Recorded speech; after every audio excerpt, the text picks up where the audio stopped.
Vamos a resolver 4 ejemplos. En el primero me preguntan cuánto mide el ángulo X. Lo tengo aquí arriba.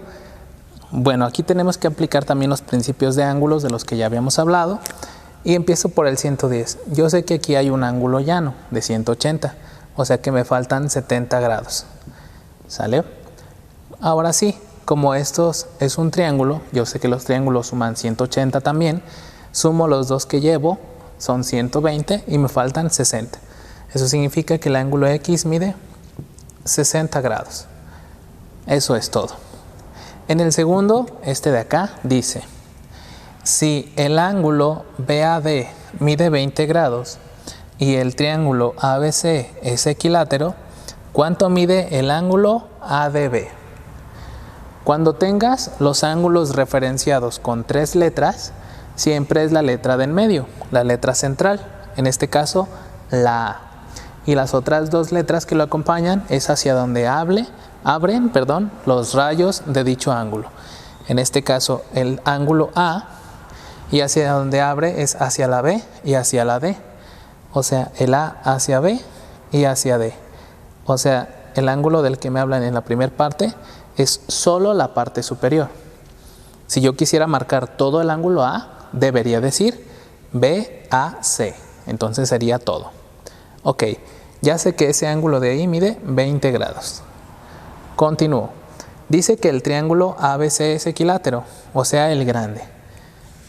Recuerda que un triángulo equilátero es el que tiene todos sus lados iguales. Y ya habíamos dicho que si todos los lados son iguales, todos los ángulos también. Entonces, como los 3 ángulos del triángulo grande son 180, 180 entre 3 son 60. Eso significa que siempre que diga equilátero, siempre sus ángulos miden 60 grados. O sea que el ángulo A, B y C, los del triángulo grande, miden 60 grados. El de aquí no lo marco para no confundirnos con la información. Muy bien. Ahora, me preguntaron por el ángulo ADB. Definimos que es el del centro, la D, y abre hacia la A y hacia el B. El ángulo D es aquí, que abre hacia la A y hacia el B. O sea, me están preguntando por esta parte de aquí, la parte superior del ángulo D. Bueno, una vez que sabemos definir cuál es el ángulo que nos preguntan, solamente asociamos que aquí tengo un triángulo pequeño con ADB y esos también suman 180. Sumo estos dos, que serían 80, y nos faltarían 100. Entonces el ángulo ADB mide 100 grados. Y ya terminamos. En el siguiente ejemplo me dice la información: si PQ es igual a PR, ¿cuánto mide el ángulo M? Y el ángulo M está marcado en esta parte. Muy bien. Cuando tengo una información de 2 letras, en este caso PQ, se refiere al lado PQ, a este lado. PQ es igual a PR, quiere decir así. Ya lo dijimos, cuando un triángulo tiene 2 lados iguales, también habrá 2 ángulos iguales, los que están encontrados a ellos. Por ejemplo, a PQ le corresponde el ángulo de enfrente, el R, y a PR, el de enfrente, el Q. Quiere decir que los 2 ángulos de abajo son iguales. Lo mismo, los 3 suman 180 y yo ya llevo 40, me faltan otros 140. Entonces 140 repartido a la mitad entre los 2 me dan 70 grados. Eso significa que cada uno, incluida la M, mide 70 grados. Y esa es la respuesta correcta. En esta figura de acá me piden encontrar el ángulo Y. Tengo 2 líneas paralelas cruzadas por 2 rectas, en donde tengo un ángulo marcado con 60 y un ángulo marcado con 140. Muy bien. Para calcular Y voy a empezar con el 60. Yo sé que el 60 tiene un ángulo opuesto, que es el que está aquí adentro en chiquito, y también mide lo mismo, también mide 60. O sea, este de aquí mide 60. No lo voy a escribir para que no encimar todo. Ahora, me enfoco en el 140. lo voy a trasladar a la parte superior. Bien. Primero voy a encontrar el suplemento del 140, que se me faltan para 180, son otros 40 grados. Y este ángulo de 40 grados es idéntico al que tengo aquí, 40. Muy bien. Ahora hago algo similar como en el de 60. Encuentro que el opuesto también mide 40. Y pongo atención en este caso en el triángulo que está en el centro, este de aquí. Aunque es pequeño, también suma 180 grados. Y descubro que el ángulo marcado con verde mide 60 y el de rojo 40. O sea que suman 100 y me faltarían 80. ¿Qué correspondería a este ángulo marcado con negro? Y que al mismo tiempo este ángulo es el opuesto del ángulo Y. Por lo que el ángulo Y, lo que me preguntaron, mide 80 grados. ¿Recuerdas? 60 más 40, 100, me faltaban 80. Eso es todo. Vamos con este ejercicio. Dice, ¿cuál de los siguientes no puede ser un valor de C? Tengo un triángulo, un lado marcado con 8, otro con 3 y el tercero con C. ¿Cuál de estos no podría ser su valor? Recuerda, ya mencionamos una generalidad, dice que la suma de los dos lados pequeños deben superar al lado más grande. Vamos a resolverlo tomando las opciones y sustituyéndolo en las respuestas. Vamos a resolverlo tomando las opciones y sustituyéndolo por la letra C. Por ejemplo, ¿qué pasa si pongo un 6? Si pones un 6, el lado más grande sería el 8. Entonces sumo 6 más 3, 9. El 9 sí le ganan al 8, entonces el 6 sí podría ser un valor correcto, un valor factible. Muy bien, ahora el 10. Si yo en lugar en el AC le pongo el 10, ahora el 10 se convierte en el valor mayor. Recuerda, los dos pequeños tienen que superar el mayor.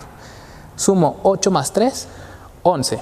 11 es más grande que 10, entonces sí puede ser un valor posible.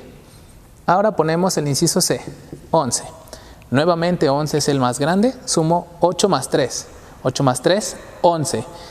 Y E igualan al valor de C. Entonces, ¿el 11 es un valor posible?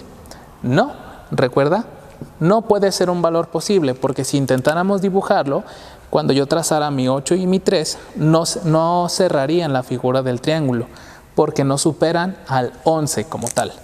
Si compruebo con el 9, en este caso el 9 es el más grande, sumaría 8 más 3, 11, que sí superan al 9. Y por lo que la respuesta correcta es el inciso C. Los problemas relacionados con triángulos pueden ser muy variados y puede haber algunos que pueden resultar un poco confusos. Veamos este. La pregunta dice, ¿cuántos grados mide la suma de los ángulos A, B, D, E, H y G? Tengo tres triángulos formados por líneas rectas y tengo los ángulos marcados como se muestra, ¿verdad? ¿Cuáles de estos ángulos son los que me preguntan? A, B, D, E, H y G. Solamente no me preguntan los que están en el centro, C, I y F. En este caso, cuando no nos dan ningún valor en las figuras, una alternativa siempre es suponer valores. O sea, suponle valores a todas las letras y resuélvelas. Eso siempre funciona, pero no siempre es lo más rápido. En este caso, basta con que hagamos el siguiente análisis. Mira, si observamos detenidamente, a pesar de que no está exactamente bien trazada, este es el vértice, ¿cierto? Y aquí yo tengo el ángulo C en la parte superior. Y noto que el ángulo marcado con C es opuesto al que está ubicado entre la I y la F, es decir, a este de aquí. Significa que el C es lo mismo que si lo tuviera aquí abajo. Esto me sirve para observar que en esta recta que tengo trazada de este lado se forma un ángulo llano, es decir, que I, C y F forman un ángulo de 180 grados. Y ahora puedo resolverlo. Lo hago así. Yo sé que los triángulos suman 180 grados, ¿verdad? O sea que la suma de estos tres son 180. Y estos tres también. Y estos tres también. ¿Qué pasaría si lo sumara todos los ángulos, sin descartar ninguno? Pues sumaría 180 tres veces, que me daría un total de 540 grados. Eso contando I, C y F, ¿verdad? Pero como yo ya hice mi razonamiento, yo ya sé que esos tres me dan un total de 180 grados. Entonces, para calcular cuánto suman el resto de ángulos, lo que tengo que hacer es restar 540, el total, menos 180, lo correspondiente a los ángulos que no consideré. Completamos esta resta y me salen 360 grados. Eso significa que la respuesta a la pregunta son 360 grados. Definitivamente las preguntas relacionadas con ángulos y triángulos son muy variadas. Ahora depende de ti practicar la mayor cantidad de ejercicios posibles y todas las dudas que tengas, no dudes en contactarme para poder ayudarte a resolverlas.